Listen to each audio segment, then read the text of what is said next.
Someone out there knows something that can bring her home. Somebody knows. And we are begging you to please come forward now. We also know that she may be lost. She may already be gone. She may have already gone home to the Lord that she loves and is dancing in heaven with her mom and her dad and with her beloved brother Pierce and with our daddy. One of the most well-known faces in America broke down in front of the world, pleading for her 84-year-old grandmother Nancy to return. But something about this case is keeping investigators awake at night. Nancy Guthrie didn't just wander off. No one snatched her from a parking lot or while she was out somewhere public. She was taken right from her own house. And the events of that night? They don't just spark questions. They sound serious alarm bells. Let's think back to that night. A family member of Nancy's brought her dinner to her house, just like they did every Tuesday. It was a small, caring gesture for an elderly grandmother who lived alone. They dropped off the meal and left. Sometime after they were gone, someone else entered the house. We know this because investigators discovered Nancy's blood inside. Or not just a little bit. It was enough to show that what happened there was far from peaceful. It wasn't something she chose. Nancy Guthrie, 84 years old, living with a pacemaker that kept her heart going, hasn't been seen since that day. That was 29 days ago. Here's the part of the case that made me stop and think hard. Some found footage taken before the abduction, reveals someone checking out the property. They were walking around the edges looking closely at the setup. But this wasn't just some random crime that happened by chance. The person who waited outside Nancy Guthrie's home that night knew what they were doing. They weren't lost, and they weren't just figuring things out as they went. They planned this. And that leaves one big question that investigators still haven't answered for everyone. How does someone scope out a house they've never been to before, unless they already know what's inside? This case has been going on for 29 days, and it is nowhere near going cold. New video evidence is emerging. Theories keep circulating.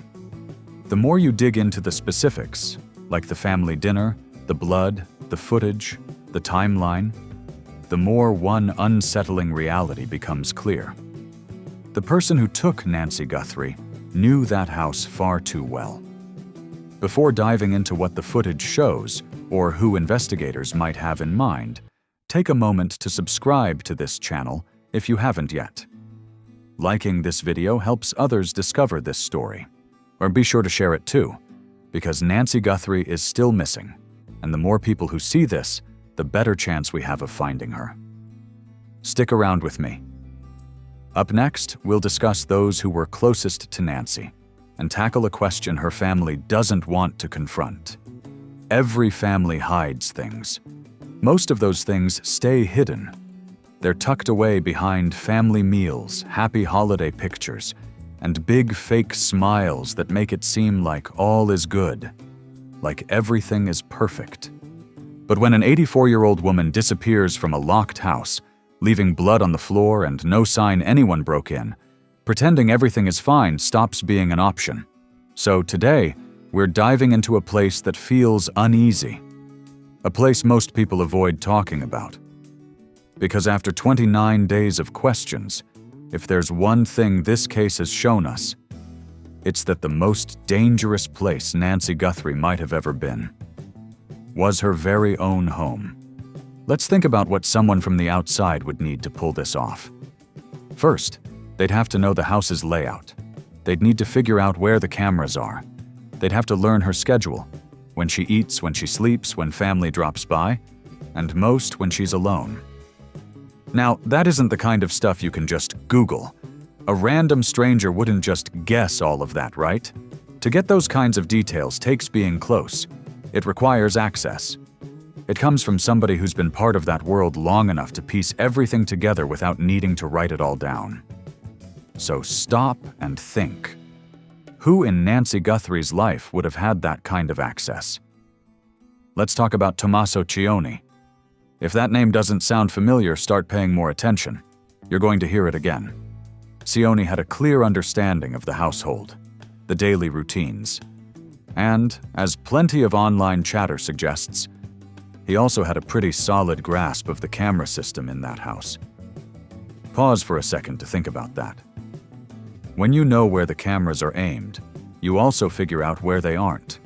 You learn the blind spots. You figure out how to move around the property without leaving evidence behind. That's not random, that's being informed. And knowledge like that isn't something you pick up by standing outside the house. So here's the question.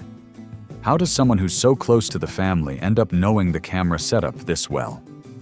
Now let's talk about Dominic Evans. Investigators shared details about a masked man spotted near the property. His build, height, the way he moved. Once that description started spreading, one name popped up again and again. In comments, in online forums, and in private messages that swarmed true crime circles overnight, the same name kept coming up. Dominic Evans. Let me be clear. He hasn't been arrested. No one has pressed charges. But the resemblance is striking enough that it set the entire online community buzzing with theories. Pair that physical match with speculations about insider connections, and you don't get a random guess. You get a pattern. Why does this masked man's description fit so with someone already tied to the family? Zoom out even more. Focusing on just two people might be what someone wants you to do. What if this involves more than one person? But consider how this family operates. There are multiple siblings, spouses, and bonds formed over many years. Each one of them carries their own piece of Nancy's life. How she lived, what she trusted, and the routines of her home. Any of them could have shared vital information without even stepping onto that property the night she vanished. That is what makes the idea of an inside job so unsettling. It does not take one person doing everything. Sometimes, it takes one person saying the wrong thing to someone they should not have. Who in this circle shared too much? And who was paying attention? Let's dive into the motive. None of this makes sense without tackling the tough question. Why would anyone target an 84-year-old grandmother? Think about what Nancy stands for. At her age, with a family of her standing, there's almost an estate involved. Life insurance, property, wealth. Assets that come into play once she's either declared dead or disappears. Disputes over estates in affluent families aren't anything new. In fact, they're some of the most classic motives in the history of crime. But money isn't the only piece of this puzzle. Savannah Guthrie stands out as one of America's most recognizable media personalities. Her career rests on trust, credibility, and a well-crafted public reputation. But what could happen to that reputation if an old family secret ever came to light? What kind of stories has an 84-year-old woman kept hidden after spending a lifetime witnessing her family's growth and its cracks? What did Nancy Guthrie take with her? Something someone else wanted hidden forever? I keep coming back to one specific detail. Whoever was in that house stayed inside for 30 to 40 minutes. Think about that. 30 to 40 minutes. With an 84-year-old woman. She has a pacemaker. She is not a threat to anyone. You do not need that much time to take someone against their will. You could do it in a few minutes, maybe even less. So what else filled all that time? What were they searching for? What did they want to find, move around, destroy, or take before leaving? This does not feel like just a robbery. It does not feel like some fearful, rushed kidnapping. It feels like they had a reason, a specific goal in mind. Listen up. This part matters. Everything you've just read, it's all just theory pieced together from public info and the endless questions surrounding this case. There are no charges. Nobody's been arrested.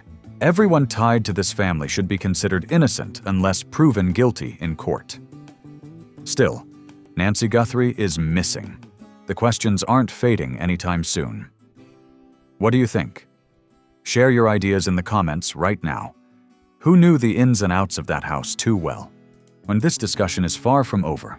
It's time to talk about the investigators and the moves they're making that no one seems to be discussing yet. Each missing persons case progresses at a different speed. Gathering evidence needs time. Processing DNA needs time. Looking through video footage also needs time. People get that. They accept that. But there is a line between a case being handled and one that feels delayed. The Nancy Guthrie investigation has taken some unexpected turns. Actions by the Pima County Sheriff's Office and the FBI have been catching attention in ways most mainstream media outlets seem reluctant to discuss. But let's talk about it. First, there's the issue of the family getting cleared. Here we have a crime scene where an elderly woman's blood was found on the floor. The clues point toward someone with intimate knowledge of her life.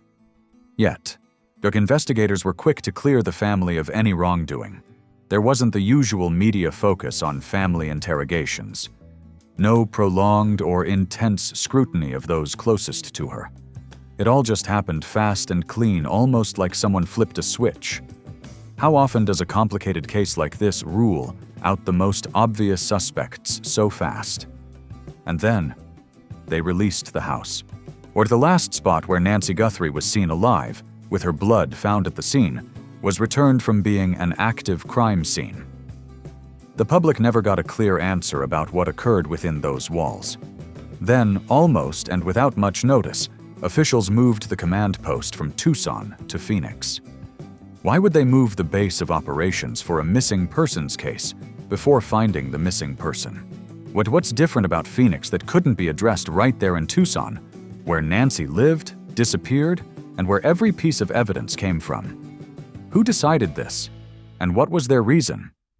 Add the silence about DNA results, the sluggish pace of analyzing video evidence, the press statements that sound polished but say little. It all leads back to one question.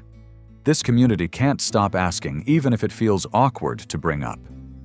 Are they shielding an influential media family? Savannah Guthrie isn't just an ordinary person. Her name holds power. Her connections reach far. In this country, we've seen it happen before. Investigations bending to protect something that shouldn't be protected. At the heart of it all, every rumor, every question, every cryptic statement, stands one woman. Nancy Guthrie is 84 years old. A pacemaker keeps her heart going. She's someone's grandmother, someone's mother. She deserved to live out her last years with the family she loved and could rely on. But she's still missing. Every passing day without any answers leaves her family in a terrible place.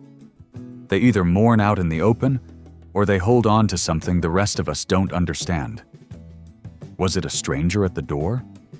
Or was it someone she cared for in her final moments? This entire video talks about theories, names, and questions. No one has been charged, and everyone mentioned is considered innocent unless proven guilty in court. If this video made you think, feel something, or get upset enough to want the truth, hit like right now. Subscribe if you are not yet part of this community. Share the video too, because Nancy Guthrie's name needs to stay in every conversation until she is brought home.